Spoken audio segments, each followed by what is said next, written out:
औज़ुबिल्लाहि बिस्मिल्लाहिर्रहमानिर्रहीम। अस्सलाम वालेकुम नाज़रीन, यकीनन आप खैरियत से होंगे। अल्लाह ताला आपको अपने ख़ास हिफ्ज़ व अमान में रखे, अल्लाह ताला आपके लिए आसानियाँ करे, अल्लाह ताला आपको बावकार रखे, अल्लाह ताला आपको किसी के सामने शर्मिंदा न करे। नाज़रीन, जो आपका आज का जो व्लॉग मैं बनाने लगा हूँ ये बहुत ख़ास है। इसलिए ख़ास कि मैं मेरी इस प्रोग्राम का ये सीरीज़ जो मैं कोशिश कर रहा हूँ, इसमें एक ही मकसद है कि आप खुद कफ़ील हो जाएँ, आपको किसी के पास जाने की ज़रूरत ना पड़े। कोई भी मसला हो, कोई भी प्रॉब्लम हो तो अल्लाह से रजू करें, अल्लाह के ज़िक्र अज़कार की तरफ रजू करें, कुरान पाक से रजू करें और आका करीम की शरीयत से रजू करें, आका करीम की ज़िंदगी से रजू करें। हम कोई भी मामला हो तो जब हम बाबों के पास जाते हैं, फ्राडियों के पास जाते हैं, चोटों के पास जाते हैं, वो नई नई कहानियाँ, नई नई स्टोरियाँ, और वो इस काबिल नहीं होते, हम उनको बहुत बड़ा काम देते हैं। तो आज हमारा टॉपिक है इस्तिखारा कैसे करें, यानी कि अल्लाह ताला से भलाई कैसे मांगे, अल्लाह ताला से खैर कैसे मांगे, अल्लाह ताला से रहनुमाई कैसे लें। इस्तिखारे का मसनून तरीका क्या, आका करीम की ज़िंदगी से रोशनी लेते हैं और देखते हैं कि आका करीम अपनी ज़िंदगी में कैसे तालीम। सही बुखारी की बहुत प्यारी हदीस है, जाबिर बिन अब्दुल्लाह रज़ी अल्लाह तआला अन्हु से है। वो फरमाते हैं कि आका करीम हमें इस्तिखारे की मुख्तलिफ मामलात में आका करीम हमें इस्तिखारे की तालीम इस तरह देते थे जैसे कुरान पाक की किसी सूरत की तालीम दे रहे हैं। और फिर दूसरी बात तो कहते हैं कि हमें हर मामले में सिखाया जाए कि आप इस्तिखारा खुद करें। इस्तिखारा करने की तालीम, फिर वो दुआ भी यहाँ पे अल्लाहुम्मा इन्नी अस्तगीरुक का वो दुआ पूरी हम स्क्रीन पे देंगे जो जाबिर बिन अब्दुल्लाह रज़ी अल्लाह तआला अन्हु से, और आका करीम ने वो दुआ फरमाई कि दुआ पढ़ के आप जिस तरह करेंगे। सबसे बुनियादी, सबसे अहम काम जो बेशुमार लोग जिनको जब ज़रूरत पड़ती है, जब अपनी बेटी का रिश्ता करना चाहते हैं, जब अपने बेटे का रिश्ता करना चाहते हैं, तो रिश्ते 4-5 होते हैं। कोई फैमिली में भी है, कोई बाहर भी है, कोई दफ्तर में है, कोई कॉलेज में है। तो पेरेंट्स परेशान होते हैं कि हम कैसे फ़ैसला करें कि कौन सा रिश्ता ठीक है, कौन सा गलत है।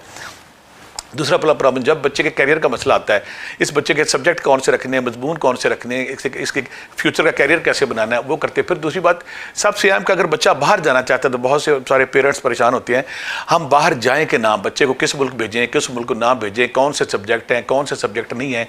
यानी कि वो उसमें परेशान होते हैं कि बच्चा कहाँ कामयाब होगा, कहाँ कामयाब नहीं होगा। या बात कर ये होता है कि मुल्क में रहे या मुल्क से बाहर चला जाए, या फिर ज़िंदगी के मामलात में कारोबार कौन सा करें, कारोबार कौन सा नहीं करें। हर बंदा कोशिश करता है कि मैं अल्लाह की रजू करो। तो इस्तिखारे के लिए बुनियादी जो चीज़ें हैं ना, उसमें यह है कि पहली बात आप बावज़ू हों, और बावज़ू होने के बाद आप फिर 2 रकात नफल पढ़ें। नफल पढ़ने के बाद वज़ू होकर फिर अल्लाह के हज़ूर पेश हो जाएं। और फिर मैं 4-5 तरीके भी यहाँ बताऊँगा जिन तरीक़ों पे अमल पैरा होकर आप आसानी से कर सकते हैं। जो आपको कुछ लोग यहाँ पे मेरे पे एतराज़ करते हैं कि आप मुख्तलिफ वज़ाइफ बता देते हैं, ये कुछ ज़्यादा हैं, कुछ लंबे हैं, कुछ छोटे हैं। एक वजीफ़ा पीछे मुझे बहुत सारे लोगों ने कहा कि एक वजीफ़ा हम कर रहे होते हैं तो आप नया वजीफ़ा बता देते हैं। मेरे इंतहाई काबिल एहतराम नाज़रीन, मेरे व्लॉग बनाने का मकसद एक है कि मैं वो सारी रोशनी, वो सारा नूर पहले दिन से मुझे अगर अल्लाह ने छोटा मोटा भाग लगाया है मेरे पे, अगर अल्लाह ने छोटा मोटा कर्म किया तो उसकी वजह सिर्फ ये कि मैं हर चीज़ जो मुझे अच्छी मिलती है, चाहे कोई चीज़ मुझे मिलती है, मैं कोशिश करता किसी इंसान को दे दें। क्योंकि अगर आप किसी इंसान की आसानी के लिए कोशिश करते हैं, किसी इंसान की बेहतरी के लिए कोशिश करते हैं, किसी इंसान की लाइफ में हकीकी तौर पे बेहतरी और आसानी लाने की कोशिश करते हैं, तो रब्बे ज़ुल जलाल आप पे मेहरबान हो जाता है। ये वो और रिकमेंड करूँगा। आका करीम ने फरमाया कि इस्तिखारा खुद करें, इस्तिखारा खुद करें, आप लोगों से इस्तिखारा ना करवाएं। अगर किसी से करवाएं तो कोई बहुत नेक आलिम दीन बंदा हो, जो या अगर दुनियावी तौर पे मैं कहूँगा कोई इल्मुल दाद है या कोई और कुछ चीज़ें हैं, वो जो शरई उलूम है, आका करीम की वो शरीयत से मुज़य्यन है, तो फिर उस बंदे जो नेकी पार सही रखता है और जो अल्लाह के करीब है, जिसका कशफ होना है, जिसका इल्हाम होना है, जिसका वजदान होना है, जो अल्लाह के करीब है, जिसके रूहानी यूनिट्स है, तो फिर उस पर हम कर सकते हैं। वैसे आम बंदे से नहीं कराना चाहिए। और दूसरी बात है कि इस्तिखारा खुद करने में एक प्रॉब्लम आती है। मुझे एक बच्ची आती थी मेरे पास, वो कहती कि मुझे ना मैंने इस बंदे से शादी करनी है। मैं जब भी इस्तिखारा करती हूँ मुझे ख्वाब में फ़लानी ज़ियारत आती है, फ़लानी हस्ती मेरे ख्वाब में आती है, वो कहती है इससे शादी कर लें। और मुझे बेशुमार उसने मुक़द्दस हस्तियों के नाम लेने शुरू कर दिए कि फ़लाँ हस्ती। वो मेरे ख्वाब में आकर मुझे कहती है। मैंने बच्चे को बुलाया, उसको वो मेरे पास आता है। मैं कहा बेटा उसको ये ख्वाब आ रहे हैं तो तुम इससे शादी क्यों नहीं करते?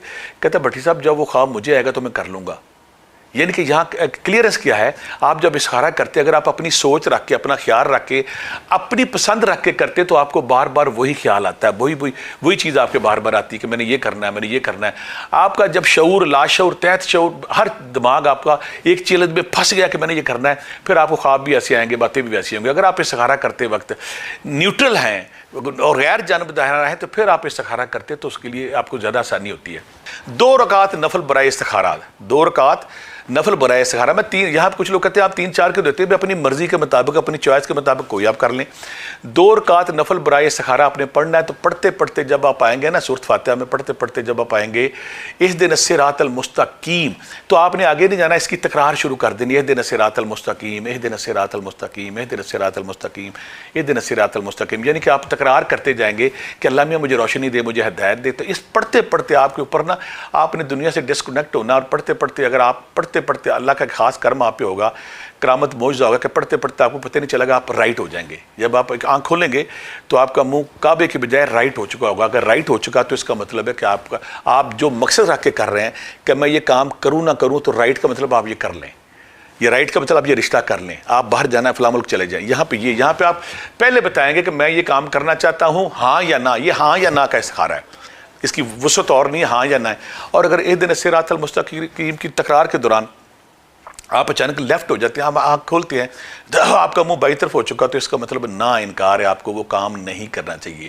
یہ کسی وقت بھی آپ کر سکتے ہیں. میرے حیران ہوتا ہوں کہ میری امی کو جب بھی کوئی پرابلم آنی کہتی میں استخارہ کرتا ہوں. تایا جی اور ہماری فیملی میں جب بہت ساری ہماری نانی بھی، ہماری خلائیں بھی ساری استخارے کے حوالے سے کرتی تھی.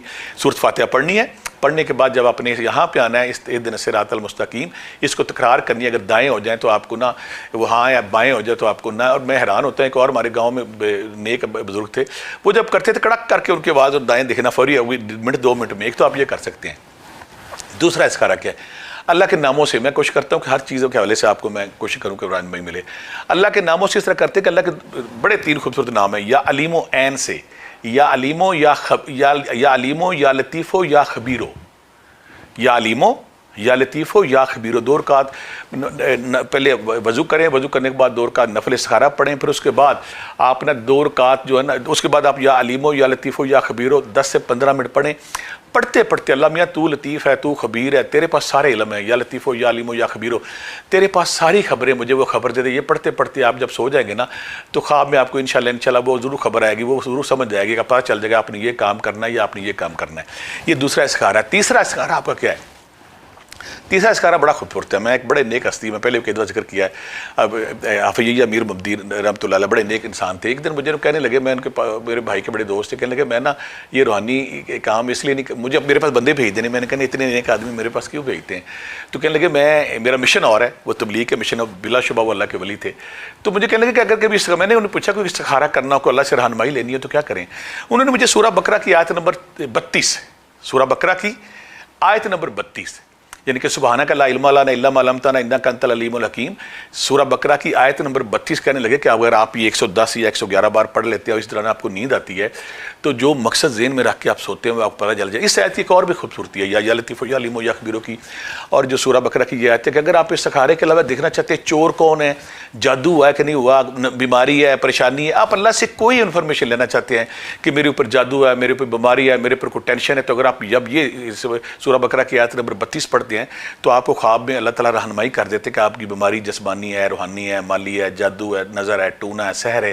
تو اب میں یہاں پہ کلیئر کر دوں، حضرت جابر بن عبداللہ رضی اللہ تعالیٰ کی جو حدیث پاک ہے اس سے آپ روشنی لے سکتے ہیں. یا لطیف یا علیم یا خبیروں سے روشنی لے سکتے ہیں. سورہ بقرہ کی آیت 32 اس سے لے سکتے ہیں. اور پھر دوسری بات ہے کہ آپ جب بھی کوشش کریں گے، اور 2 نفل جو میں نے کہا 2 نفل برائے استخارہ اس سے مدد لے سکتے ہیں، آپ کو اور رہنمائی مل جائے گی. اور دوسری بات ہے کہ میں بہت سے لوگ میرے پوچھتے ہیں کہ میں فون نہیں اٹھاتا ہوں. میں بالکل فون اٹھاتا ہوں جب موقع ملتا ہے، لیکن جب فون اٹھاتا ہوں اتنی کالیں آتی کہ آپ کو بزی چلتا رہتا ہے. اور کچھ لوگ شکایت کرتے ہیں کہ جب میں 27 کے بلاک جوہر ٹاؤن اتوار پیر بیٹھتا ہوں تو ٹوکن نمبر جو ملتا ہے 0323 4455 289 وہ بڑا بزی ہوتا ہے، تو رش زیادہ ہوتا ہے، اس لیے ہوتا ہے